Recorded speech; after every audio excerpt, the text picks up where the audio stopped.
والزيتون وطور سينين وهذا البلد الأمين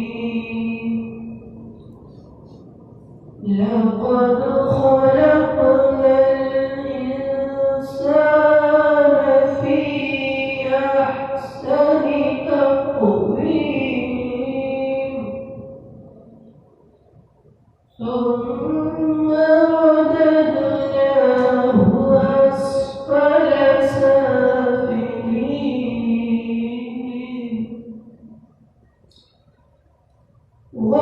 والتين والزيتون وطور سينين وهذا البلد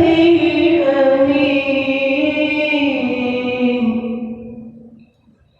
لقد